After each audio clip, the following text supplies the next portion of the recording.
1940年，二战期间，英国首相丘吉尔面临着一个几乎不可能完成的任务。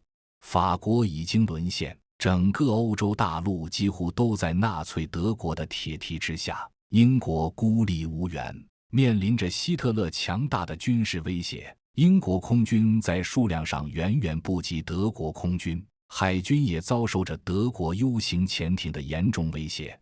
在这样的情况下，英国内阁中有不少人主张与希特勒谈判，以求和平。然而，丘吉尔却坚决反对。我们将在海滩上战斗，我们将在登陆点战斗，我们将在田野和街道上战斗，我们将在山区战斗，我们绝不投降。丘吉尔的这番演讲不仅鼓舞了英国人民的士气，也改变了整个二战的走向。然而，令人惊讶的是，就在战争结束后不久，丘吉尔在1945年的大选中意外落败，失去了首相职位。那个带领英国度过最黑暗时刻的领袖，在胜利的曙光中黯然离场。这不禁让人思考，是什么样的力量让一个人在最需要他的时候崛起，又在他完成使命后将他带离舞台？这种力量在中国传统文化中被称为气数。丘吉尔的故事正是气数这一古老概念的现代诠释。他的崛起与离场似乎都有一种冥冥之中的安排，仿佛是命运的轨迹早已被书写。推背图中有言：茫茫天数此中求，世道兴衰不自由，万万千千说不尽，不如推背去归休。何谓天数？就是民间常说的气数。气数这种东西，相信也好，不相信也罢，它都是真实存在的。死不了的人就是气数未尽，而走到尽头的人就是气数已尽。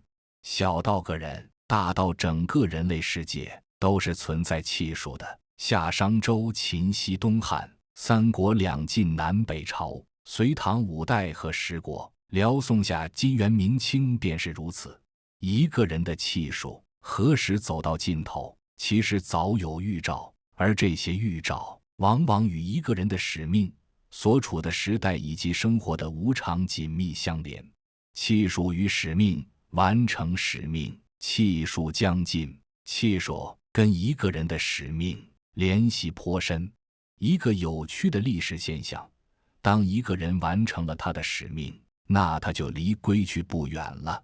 姜子牙70、80岁才出山，帮助周文王、周武王2代人消灭了殷商，定鼎天下，完成了兴周灭纣的使命，姜子牙就离开了。周武王姬发消灭商纣，成为天下共主之后，不到3年的时间，姬发就病逝了，仿佛他的使命就是来消灭商纣一样。秦始皇嬴政花了大半生的时光去消灭东方6国，登上皇位10年左右，嬴政就猝然离开了。千秋万代，不过大梦一场。汉高祖刘邦仅仅比秦始皇嬴政小3岁，竟然以中老年之躯逐鹿天下，接棒秦朝，建立汉朝，当了没几年皇帝，刘邦也离开了。可见一个人的气数跟他的使命是联系极深的。使命没有完成，哪怕70、80岁也死不了；使命已然完成，哪怕年纪轻轻也会英年早逝。历史上的每个人，大人物也好，小人物也罢，各有他们的使命，无一例外。在现代社会中，这种现象同样存在。史蒂夫·乔布斯在重返苹果公司后，推出了 iPod、iPhone 和 iPad 等革命性产品，彻底改变了科技行业的格局。然而，就在 iPhone 4秒发布后不久，乔布斯便离开了人世，似乎他的使命就是要改变世界的科技面貌。一旦完成，他的气数也就走到了尽头。同样，南非前总统纳尔逊·曼德拉在结束了种族隔离制度，实现了南非的和平过渡后，也逐渐淡出了政治舞台。他的使命是结束种族隔离，为南非带来和平与和解。一旦完成，他也就功成身退了。这种现象不仅存在于政治家和企业家身上，也存在于艺术家和科学家身上。莫扎特在短暂的35年生命中，创作了600多部作品，其中包括许多不朽的杰作。他似乎是带着完成这些音乐作品的使命来到世间，一旦完成，便匆匆离去。爱因斯坦在1905年发表了包括相对论在内的4篇革命性论文，彻底改变了物理学的面貌。虽然他之后还活了50年，但他最重要的科学贡献已经完成，后半生更多的是在为和平与和裁军而奔走。这些例子告诉我们，每个人来到这个世界都有自己独特的使命，有些人的使命是改变世界，有些人的使命是影响身边的人，有些人的使命是传承文化和知识。无论使命的大小，一旦完成，气数也就接近尽头。个人气数与时代大势顺势而为，逆势而亡。个人的小气数牵扯着环境的大气数。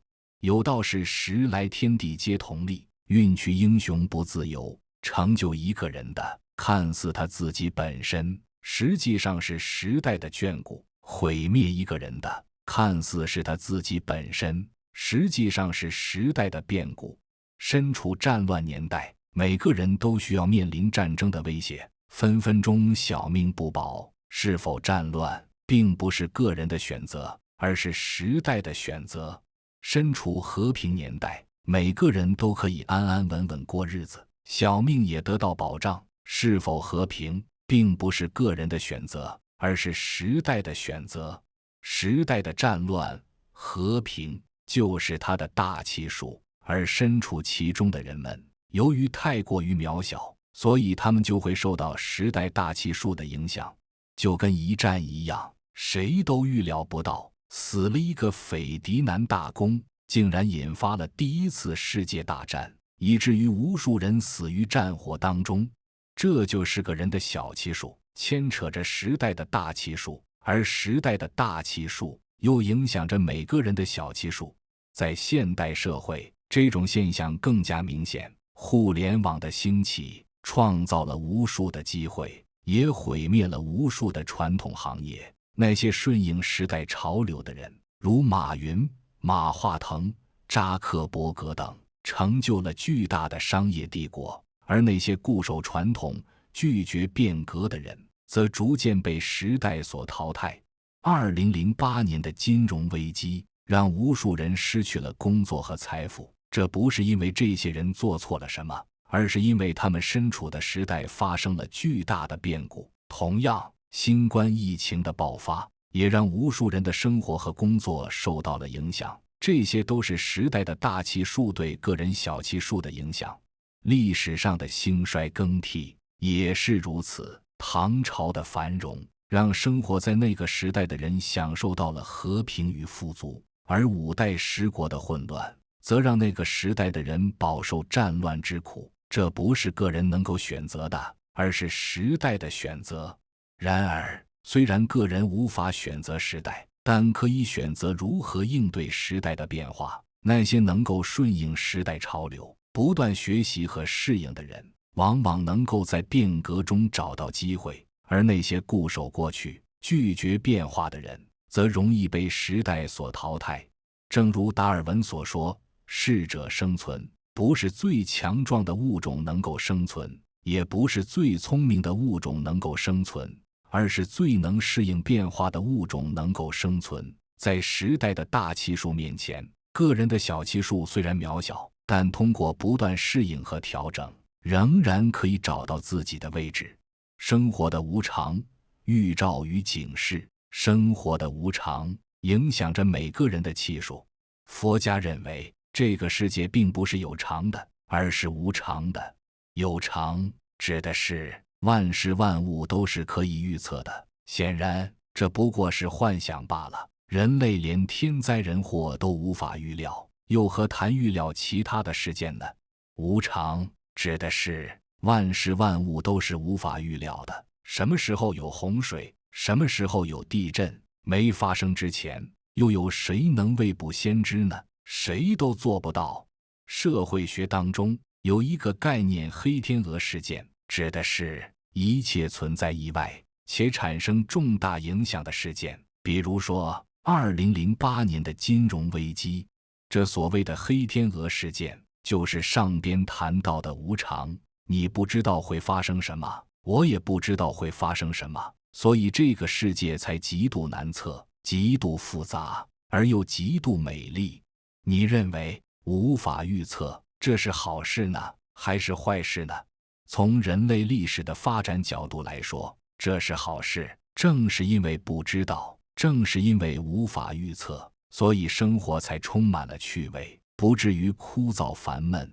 然而，虽然生活充满无常，但人们总是试图从中寻找规律和预兆。在中国传统文化中，有许多关于预兆的说法，如福无双至、祸不单行、大难不死、必有后福等。这些说法其实都是人们对生活无常的一种解读和应对。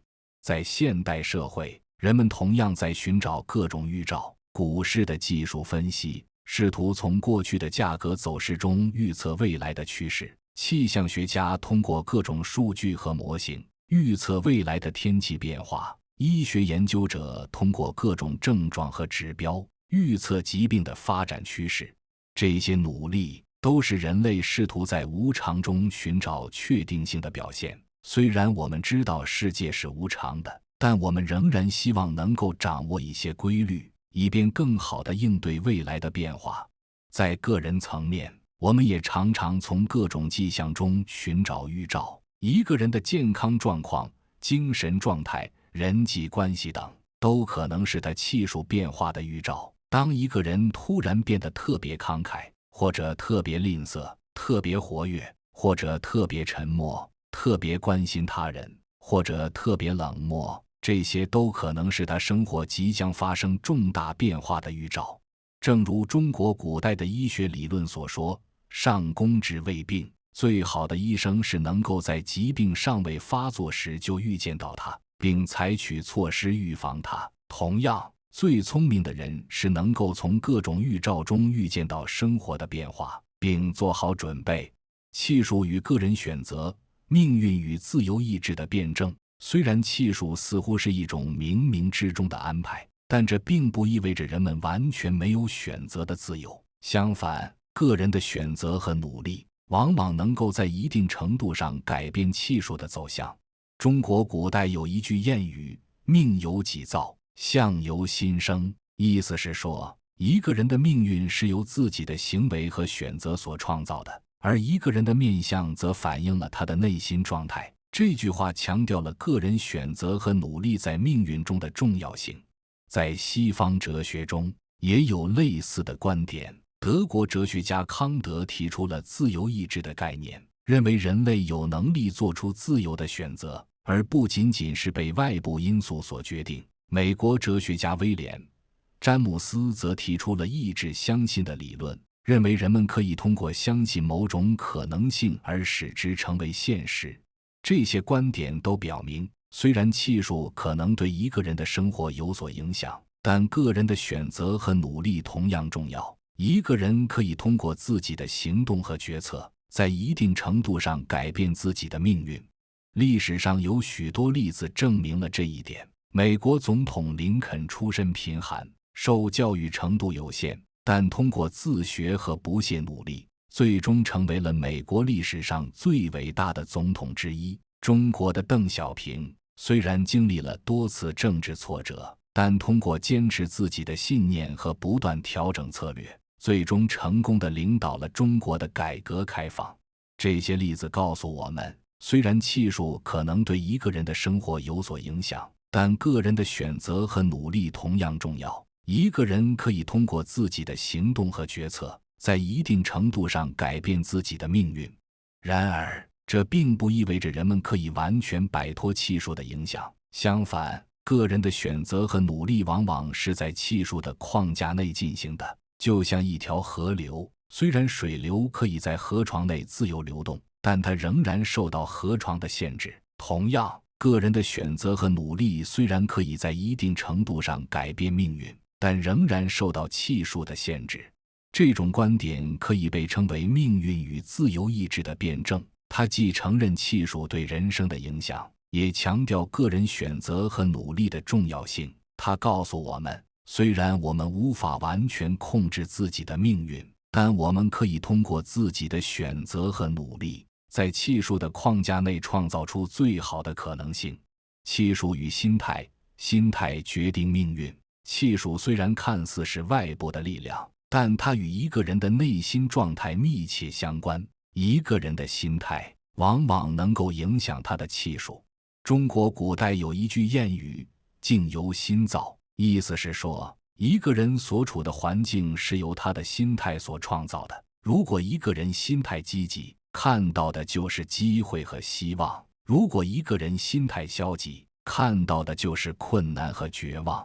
现代心理学也证实了这一点。积极心理学的创始人马丁·塞利格曼通过研究发现，乐观的人往往能够在困难中看到希望，因此更容易克服困难；而悲观的人往往只看到困难，因此更容易被困难所击败。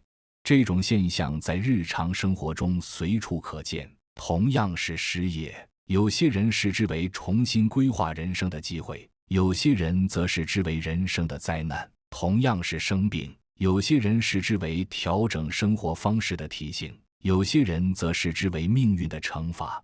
心态之所以能够影响气数，是因为心态决定了一个人如何看待和应对生活中的各种情况。积极的心态能够帮助人们看到机会，克服困难，因此更容易改变命运；消极的心态则容易让人们陷入困境，无法自拔，因此更容易被命运所控制。美国作家拿破仑·希尔在《思考致富》一书中写道：无论你认为你能做到什么，或者认为你不能做到什么，你都是对的。这句话强调了心态对命运的影响。如果你相信你能够成功，你就会采取行动去实现它；如果你相信你会失败，你就会放弃尝试。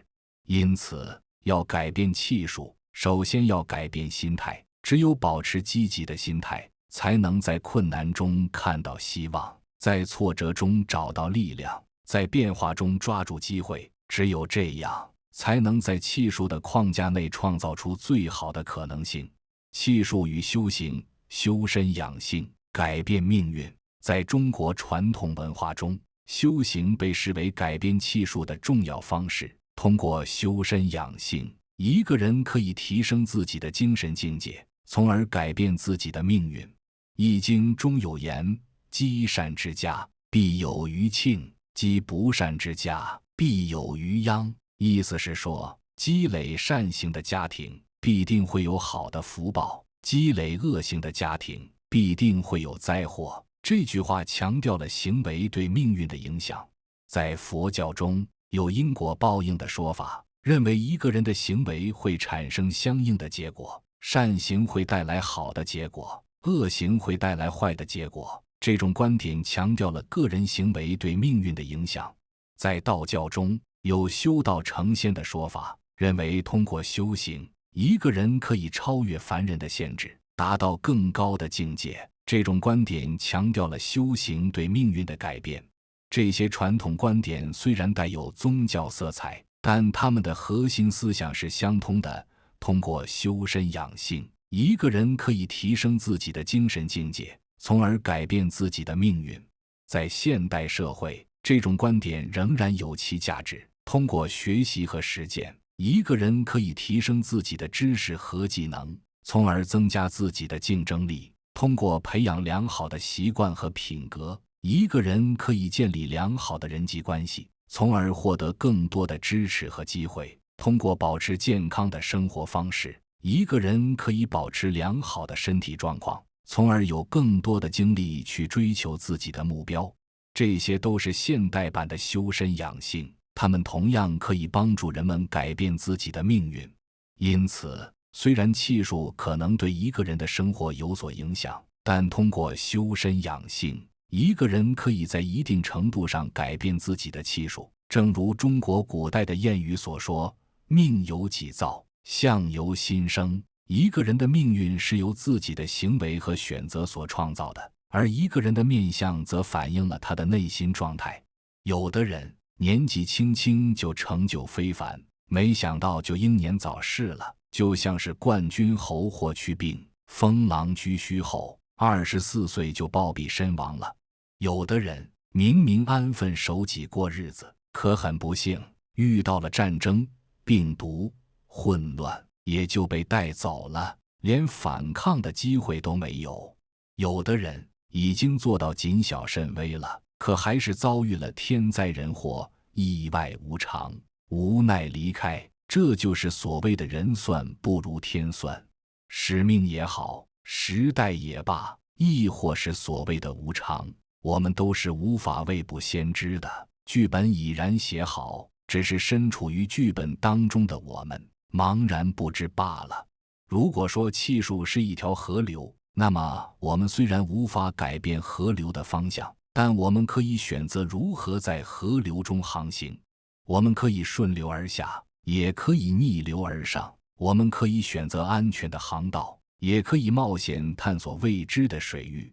让我们记住中国古代哲学家孟子的话：天将降大任于斯人也，必先苦其心志，劳其筋骨，饿其体肤，空乏其身，行拂乱其所为，所以动心忍性，增益其所不能。这句话告诉我们，生活中的困难和挑战往往是上天对我们的磨练，是为了让我们成长和进步。因此，当我们面对困难和挑战时，不要抱怨命运的不公，而应该视之为成长的机会。气数不是一种束缚，而是一种可能性。它告诉我们，虽然我们无法完全控制自己的命运，但我们可以通过自己的选择和努力，在气数的框架内创造出最好的可能性。就像丘吉尔在二战期间所做的那样，虽然他无法改变战争的爆发，但他可以选择如何应对这场战争。正是他的选择和努力，改变了英国的命运，也改变了整个世界的命运。同样，在我们的日常生活中，虽然我们无法改变时代的大事，无法预测生活的无常，但我们可以选择如何应对这些挑战。我们可以选择积极的心态，选择不断学习和成长，选择与他人合作而非对抗。这就是气数的智慧，接受我们无法改变的事物，改变我们能够改变的事物，并拥有分辨两者的智慧。我是高维认知，今天的内容就到这里。如果你觉得今天的内容还不错，请一定要关注我们的频道，让我们一起每天提升自己的认知水平。